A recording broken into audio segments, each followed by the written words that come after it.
কষ্ট পেতেছে সে খোঁজ খবর নেবে। আমরা একবার মামুন ভাইয়ের সাথে ওমরায় গেছি, তো আমি ওখানে গেলে হোটেল নিলেও দেখা যায় হোটেলে থাকা হয় না, এই দাওয়াত দেয় ওই দাওয়াত দেয়। এইবার আমি হোটেল ছাড়াই গেছি। পরে যেখানে যাবো রাত্রে গাড়ি পাইনি, মামুন বলতেছে আমার এখানে আসে। আমি ওখানে গেছি, উনি বলে আপনি এখানে শোয়ানে আসতেছে।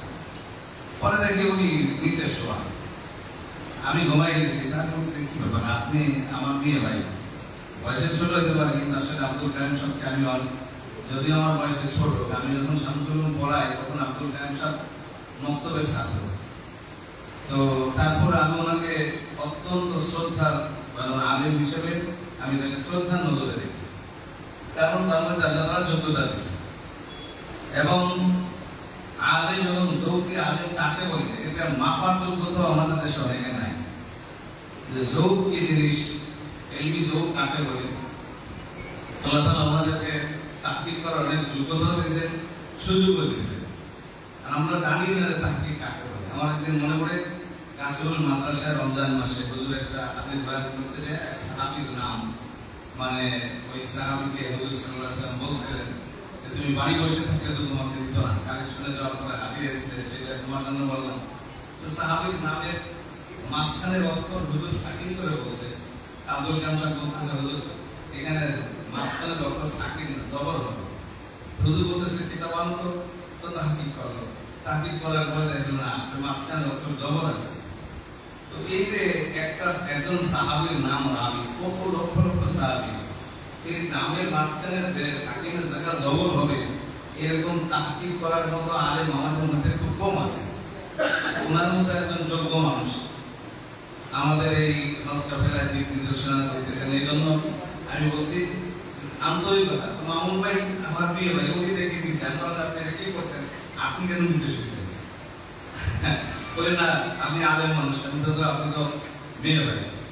যাই হোক, আন্তরিকতা আছে, বিশ্বস্ততা থাকা লাগে। একজন পীর সাহেবের সাথে লোকজনে ভালো গেছে, আমি নাম বলবো না, সে পীরের আমাদের কোনো হকানি আমার না। পীর সাহেব হাজিদের থেকে কোরবানির টাকা নিছে, তো কোরবানি তো হ্যালো আমাদের হাজিদের কোরবানি হয়েছে হয়েছে। আর একজন মাস্টার সাহেব মজুকারি বাড়ি, উনি মোবাইল এখন ফোন আসলো, আপনার কল কারে ভাই বললেন, হ্যাঁ পরে ধরছেন আপনি গঙ্গামি বললেন, বলেন কারে আপনি বলছেন। এর ফলে সে পাও গলায় বলছে মাস্টার সাহেব তোর হজ কাবেলা আমি ট্রাই করবো, হাজিদের টাকা নিয়ে হজ মানে কোরবানি না দিয়ে টাকা নিজেই কি করে ওই ফোনে বানানো বলে দেয়, হ্যাঁ হ্যাঁ আপনার কোরবানি হয়ে গেছে। যদি বিশ্বস্ততা না থাকে তাইলে ওই হজ করতে যে হজের কোরবানি যদি না হয় তো হজই হইল না। এই জন্য বিশ্বস্ততা দরকার, সাথে সাথে অভিজ্ঞতা। অভিজ্ঞতা এরকম একটা জিনিস, সেটা হলো কিতাব একজন লিখতে পারে হজের কিতাব, তারপরেও হজ না করলে তার অভিজ্ঞতা আসে না। এটা আমরা যখন কিতাব পড়ছি তখন আমাদের হুজুরে বলতেন যে হজের মাসালা বুঝে পেলে আগে হজ করা লাগে। এই জন্য অভিজ্ঞতা, বিশ্বস্ততা এবং আন্তরিকতা দুটোটাই আমি ওনাদের মধ্যে পাই, সেই জন্য ওনাদের কথা বললাম। লাস্টে আমার একটা কথা, এখানে সমাজের প্রতিনিধিত্ব সম্পন্ন ব্যক্তি তাদের কাছে আমার একটা আবদার, সেটা হলো আমরা হজ করতেছি, হজের মধ্যে তিনটে শিক্ষা। আমরা বলি লাব্বাইক আল্লাহুম্মা লাব্বাইক লা শারীকা লাকা লাব্বাইক ইন্নাল হামদা ওয়া নি'মাতা লাকা ওয়াল মুলক লা শারীকা লাক। লা শারীকা শব্দটা দুইবার আছে, অর্থাৎ হজ আমাদেরকে শিরক মুক্ত ঈমান তৈরি করার শিক্ষা দেয়। হজের মধ্যে হজ করে আসার পরেও যদি আমি সেই পীরের বাড়ি গরু নিয়ে যাই, আমি যদি দরগায় বন্ধক নিয়ে যাই, হজ করে আসার পরেও যদি আমি ভণ্ডপীরের পায়ে সিজদা দেই, তো আমার হজের লব্বাই কি হয়ে যায়, লা শারীকা লাকাই তো নাই। হ্যাঁ, দুই নম্বর হলো এই হজের মধ্যে মুফতি আব্দুল গফফার সাহেব বলতেন, আমরা একবার ছিলাম হুজুরের সাথে, হুজুর বললেন হজ মানে হলো ইশক, প্রেম। যেমন একজন মানুষ আশেক হয়, পাগল হয়, তো তার পোশাকে ঠিক থাকে না, কখনো জঙ্গলে কখনো পাহাড়ে ঘুরে বেড়ায়। হজও ঠিক এরকম, কোথায় শুইতেছে, মাটিতে শুইতেছে, পাহাড়ের উপরে রয়েছে, পাহাড়ের উপরে, এটা একটা প্রেমের বিষয়। তো এই শিক্ষাটাও যেমন ঠিক তেমনি ভাবে মত আমাদেরকে শিক্ষাও দিছে যে সারা বিশ্বের সকল মানুষ এক নিয়ম, সেখানে হানাফি, শাফি, মালিকি, হাম্বলি, মাযহাবি, লামাযহাবি সব মানুষ এক নিয়মের পিছনে নামাজ পড়তেছে, একই নিয়মে হজ করতেছে। তো আমরা এটাও শিক্ষা পাই যে আমরা দল মত নির্বিশেষে মাযহাবি, লামাযহাবি সকল প্রকার মানুষের একটা ক্ষেত্রে ঐক্যবদ্ধ থাকা দরকার। মুসলমান এবং কাফেরের সংঘাতে কখনোই আমরা দল মত দেখব না। রাজনৈতিক দল গণতন্ত্র মানেই হলো মানে একাধিক দল মিলে বিভিন্ন মতের মানুষ মিলে বিভিন্ন দল থাকবে, এটা নবী গণতন্ত্র। তো সেই হিসাবে আমাদের দেশে গণতান্ত্রিক রাজনীতিতে আমরা বিভক্ত থাকতে পারি, এক মুসলমানের মধ্যে বিভিন্ন দল থাকতে পারে, কিন্তু এখন আমাদের চিন্তা করা দরকার আমরা মুসলমান। আজ এই বাংলার জমিনে 93 ভাগ মুসলমান থাকা সত্ত্বেও মুসলমানকে পাকিস্তান পাঠায় দেবে, একজন সেমিনিতে এই বক্তব্য দিয়ে দেশের জমিনের উপর হাঁটতে পারে। আর যদি বাংলার জমিনে কোন মোল্লা মুসল্লি ট্রেনিং করলে সেটা জিহাদি ট্রেনিং বলা হয়, অথচ প্রত্যেক মন্দিরে এখন যে যুদ্ধের ট্রেনিং হইতেছে। আজকে যদি বাংলার জমিনে মুসলমান যদি অস্ত্র ধরলে সেটার নাম সন্ত্রাস হয়, অথচ হিন্দুরা সশস্ত্র আর্মি অস্ত্র নিয়ে মিছিল করতেছে, তা সেটা মানে জঙ্গিবাদ হইতেছে না। এবং সর্বোপরি কথা হলো ঠিক গাজা এবং ফিলিস্তিন যেভাবে জমিন কেড়ে নিয়ে দখল করার পায়তারা করে দখল করেছে, বাংলাদেশের চট্টগ্রাম এবং রংপুরে জমিন কিনা বেচার মাধ্যমে এটাকে ইন্ডিয়ার অংশ বানানো এবং বাংলাদেশ থেকে বিচ্ছিন্ন করা সকল ষড়যন্ত্র চলতেছে। সেই হিসেবে এই বাংলাদেশে আমরা যে যে দল করি বা না করি, আমাদের সকলের দেশ থাকলে হুব্বুল ওয়াতান মিনাল ঈমান, দেশের ভালোবাসা ঈমানের অঙ্গ। যদি দেশ থাকে আমরা দল করতে পারবো, রাজনীতি করতে পারবো, ইমামতি করতে পারবো, বয়ান করতে পারবো। দেশ না থাকলে ভারতে যা হইতেছে তাই হবে। মসজিদে আগুন, মুসল্লিদের উপরে বেত্রাঘা, রাস্তার উপরে পিটানি, ঘরের নারী একজন ইমাম সাহেবের মেয়েকে 30 জন যুবক 7 দিন পর্যন্ত ধর্ষণ করছে, প্রতিবাদ করার কোনো ক্ষমতা নাই।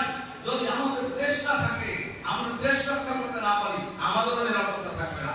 এই জন্য আমি সকলের কাছে, আমি অসুস্থ, বিপদী, নিজের কর্মদক্ষতা কর্মযোগ্যতাও নাই, কর্মদক্ষতাও নাই, আর এখন শারীরিক ভাবেও কাজ করতে পারি না বলে বললে কথা বললে তো কাজ করতে হবে। কিন্তু হযরত উকাইল রাদিয়াল্লাহু তাআলা তিনি জিহাদের ময়দানে বুকের মধ্যে তীর লাগছে। সাহাবীদের মধ্যে সবচেয়ে গরীব সাহাবী ছিলেন আলী রাদিয়াল্লাহু তাআলার ভাই হযরত উকাইল। আব্দুল্লাহ ইবনে ওমর খেমার মধ্যে ওনার বুকের উপরে এভাবে চাপ দিয়ে ধরে রাখছে, উনি শুয়ে আছেন, রক্ত বৃদ্ধি দিয়ে বেরিয়েছে, উনি ঠেসে ধরে রাখছে। তো এরপরে হঠাৎ যখন ইয়ামামার যুদ্ধে মুসলমান যেখানে কয়েক শত সাহাবা একরাম হাফেজে কোরআন শহীদ হয়েছেন, সেই যুদ্ধে হযরত আব্দুল্লাহ ইবনে ওমর ওনার বুকের উপরে হাত দিয়ে ধরে রাখছেন। হঠাৎ এত জোরে যুদ্ধ শুরু হয়েছে, আনসাররা বলতেছে ইয়া আল আনসার, মুহাজিররা চিৎকার দিয়ে বলছে ইয়া আল মুহাজির, কে কোথায় আছো? তো হযরত উকাইল রাদিয়াল্লাহু তাআলা লাফ দিয়ে উঠে বসছে। তো আব্দুল্লাহ ইবনে ওমর বলছে আপনি উঠলেন কেন? আপনার তো বুকে রক্ত বের হয়ে গেছে। বলে যে ডাক দিল ইয়া আল মুহাজির, আমি তো মুহাজির, আমার লেগে হবে। তো উনি বলছে আপনি তো অসুস্থ, ওখানে সুস্থ মুহাজিরকে ডাকছে। তো বলে তুমি আমাকে একটা উঁচু পাথরের উপর বসায় দাও। তো পরে ওনাকে একটা উঁচু পাথরের উপর বসায় দিয়েছে। উনি ওইখানে ওই উঁচু পাথরের উপরে বলতেছেন হে মুহাজির আনসাররা, তোমরা বদর হুনাইনের কথা মনে করো, সেই নিয়ে তোমরা ঢাকায় পড়ো। এই বক্তব্য দিতে দিতে ওনার জীবনের শেষ নিঃশ্বাস চলে গেছে। আমি আপনাদেরকে বলতে চাই, শক্তি থাক বা না থাক, বুঝতেছি, অনুভব করতেছি, আপনাদের কাছে পেশ করলাম। আমরা এই নগর কান্দা না শুধু সারা পৃথিবীতে দল মত আছে। এক ফ্যামিলির মধ্যে 5 জন থাকলে 5টা মত আছে, এক পাড়ার মধ্যে 50 জন লোক থাকলে 5টা মত আছে, এক গ্রামের মধ্যে 10টা পাড়া থাকলে 10টা মত আছে। এইটা যে কিয়ামত পর্যন্ত থাকবে না আমি আপনি গ্যারান্টি দিতে পারবেন না, ছিল থাকবে। কিন্তু একটা গ্রামের সাথে ঝগড়া লাগলে পাশের গ্রামের সবাই যেমন ঐক্যবদ্ধ হয়, এক জাতির সাথে লাগলে আমাদের এখানে বাংলাদেশকে রক্ষা করতে হলে, এদেশের মসজিদ মাদ্রাসাকে হেফাজত করতে হলে আমাদের সকলের এই হিন্দুত্ববাদ এবং ইসকন নামক জঙ্গি সংগঠন, এদের যারা ইসকনের সদস্য এবং জঙ্গি ট্রেনিং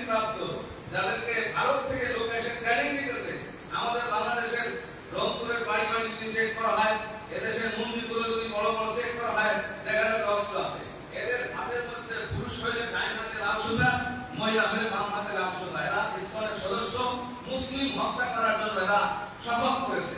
তাই আমাদেরকে এখন সতর্ক হয়ে সকল মুসলমান ঐক্যবদ্ধ হয়ে তাদের যে শিক্ষা ছিল তাদের মধ্যে আমরা তিনটা চক্কর দেওয়ার সময় কাপ বাইর করে ঝুলে ঝুলে হাঁটি, এর অর্থ হলো মুসলমানের ওইখানে আমাদের শোডাউন করা, মুসলমানের শক্তি প্রদর্শন। তাই আমাদেরকেও ঐক্যবদ্ধ হয়ে শোডাউন করে এই কাফেরদের উল্লাসকে বন্ধ করার জন্য সকলের চেষ্টা করতে হবে। এই দাবি রেখে আমি আমার বক্তব্য শেষ করছি। আমিন। আসসালামু আলাইকুম। আলহামদুলিল্লাহ। এখন যে আলোচনা করবেন মুফতি ওলিউল্লাহ সাহেব। মুফতি ওলিউল্লাহ সাহেব মুহাদ্দিস মদিনাতুল মাদ্রাসা কলকাতা ফরিদপুর।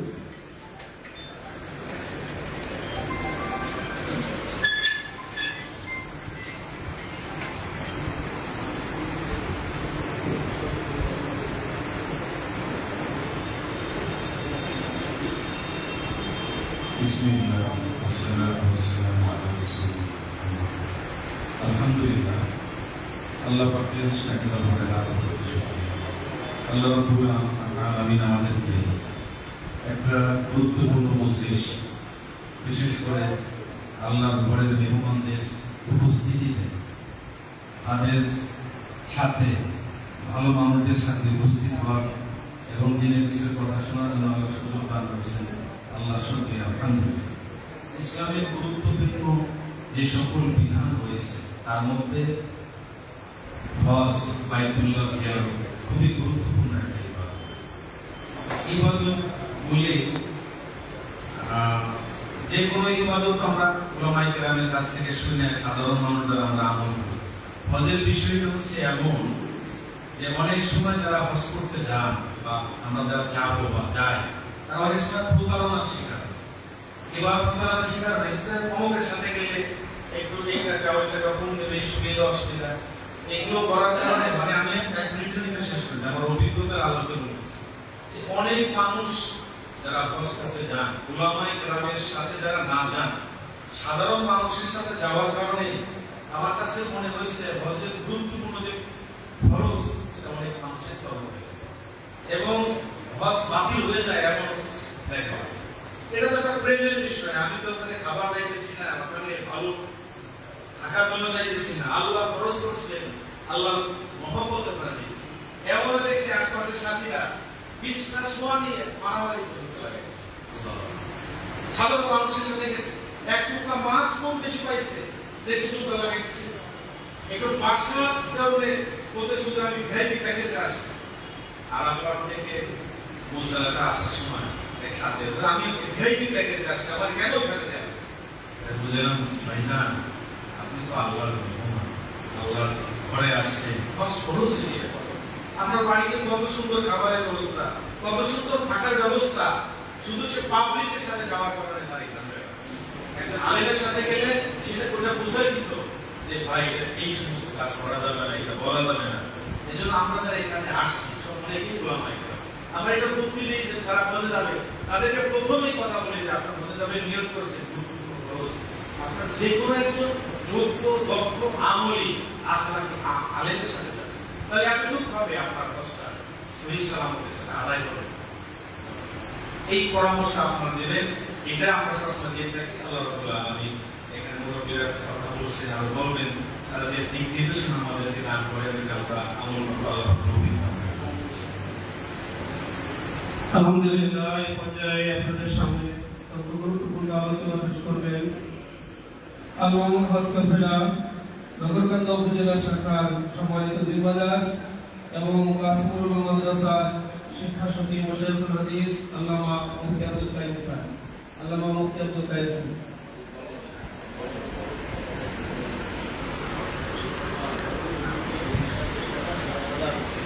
কাছে নিয়ে পুরো ভিডিওটা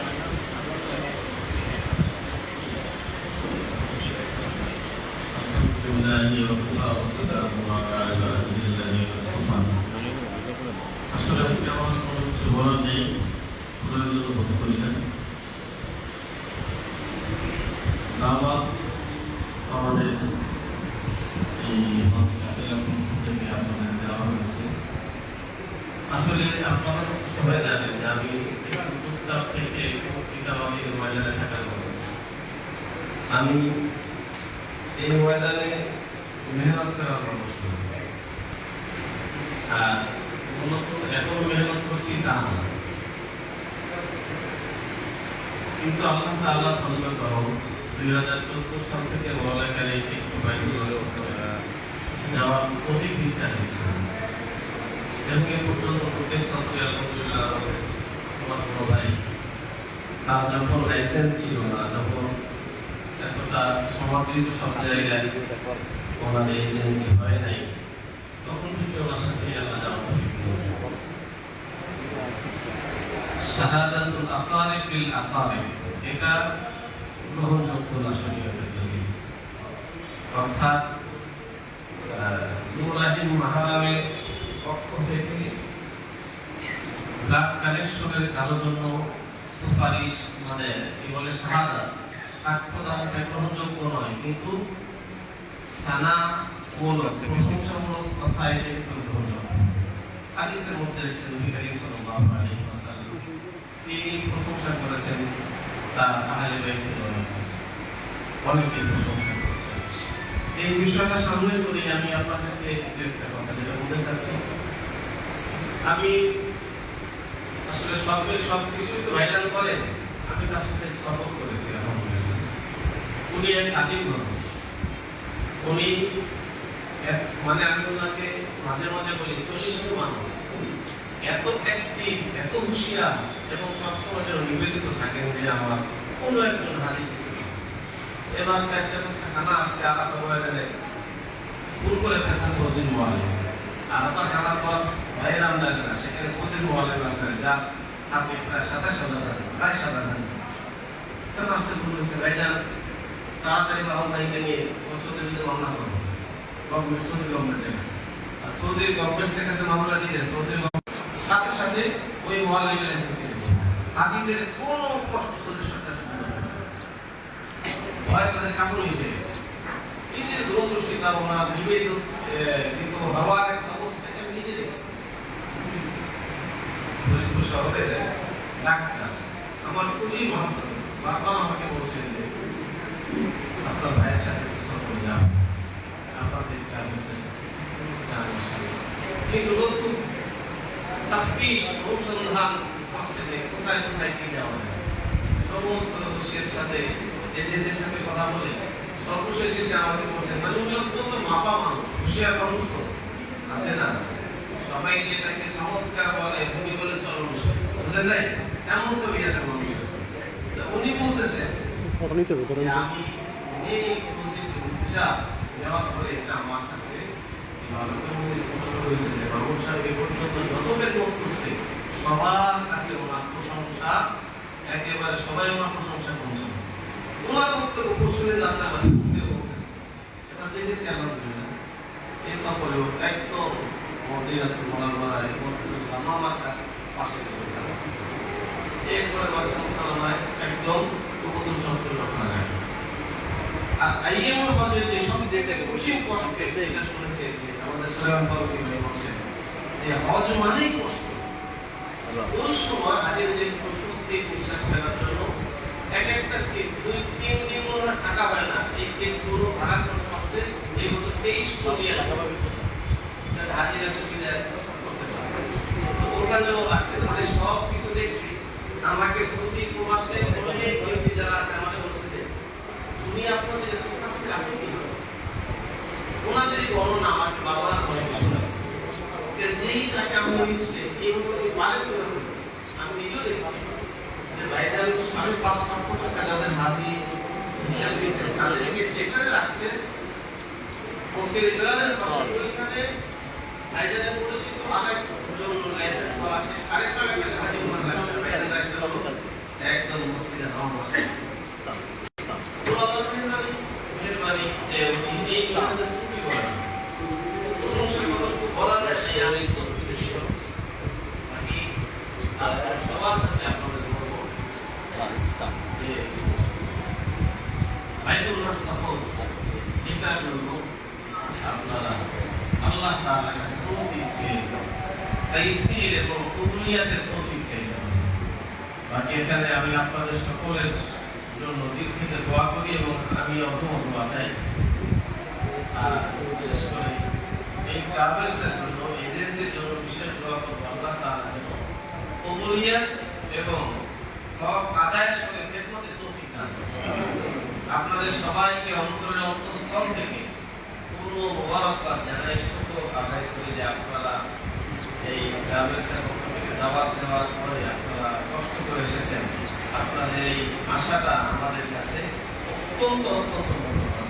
আল্লাহ সবাইকে জানায় খায়র দান করেন এবং বাইতুল্লাহ হজ যাদের উপরে ফরজ তাদের সকলকে যেন আল্লাহ তাআলা যে আযীম আমল এই ফরিজাতুল ইসলাম এর গুরুত্বপূর্ণ ফরজ যার পরিধান আমরা শুনেছি সবাই আল-হাজ্জুল মাবরুর জান্নাত, এই আমলের মধ্যে কবুলিয়তের সাথে যেন আমাদের সকলকে আল্লাহ তাআলা আগত নসিব করে দেন। যেটা হুজুর আগেও বলেছেন যে মানসান আদাল ওয়ালাল খাইর ফালাহু আজরু ফাইলিহি, এই হাদিসের তর্জমা সবাই জানেন। এই অনুসারে এই যারা ধনসম্পত্তি করিয়া তারা যেখানে যায়, আপনারা উদ্বুদ্ধ তাদের করেন। আমরা বলছি না যে এই ট্রাভেলসের সঙ্গে যাওয়ার জন্য দাওয়াত দিতে, এই কথা আমি বলতে পারছি না, কিন্তু যারা আপনারা আপনাদের কাছে পরামর্শে আসে অথবা মালদা খোঁজ করছে না, তাদেরকে এই ফরজের আহমিয়ত শোনায় দিতে। আমাদের এখানে আসতে হবে এমন কথা আমি আপনাদেরকে বলবো না, কিন্তু তাদেরকে এই ফরজ আদায় কি বলবে। আমি আপনাদের ছোট একটা মাসলা শুনে দিই। বর্তমানকালে পুরুষের চাইতে মেয়েদের বেশি কষ্ট হচ্ছে। কেন বলুন? একটা মেয়ে মানুষ স্বামীর সঙ্গে সংসারে তার অন্য বস্ত্র বাসস্থান সব চলছে, কিন্তু এই মেয়ে মানুষটার বাবা ইন্তেকালের পরে বাবা বাইরে সম্পর্কে আছে, তাতে সেই সম্পর্কে কিন্তু নষ্ট হয়ে যায়। কি জানেন? অধিকাংশ মেয়েদের বাবা মারা যাওয়ার পরে তাদের স্বামী বাড়িতে কাজ সব চলছে, কিন্তু তার অতিরিক্ত সম্পদ বাবা বাড়ি রয়ে গেছে। সে ওই অসহজ সাথে আছে, হজ করছে না, সে ফরজ মতে সামর্থ্য হয়ে গেছে, সম্পদ আছে, ওইটা হজ ফরজের জায়গায় ব্যবহার না করে সে বাকি জায়গাকে দান করে আসে। একটু লুঙ্গি খুলে মাথা কাটে সে হজ ফরজ যে সম্পদে সেই সম্পদ দান করে দিতে হবে। এই জন্য সকল তাকওয়াত ফরজ এর উপর আমলের জন্য সবাইকে আমরা উদ্বুদ্ধ করব, বিশেষ করে আমি আলোচনা করব না। আবার বলছি আপনাদের সবার জন্য মুবারকবাদ এবং আল্লাহ সবাইকে আমাদের আযীম নসিব করেন। এখন আমাদের সময় শেষ। আমাদের মামা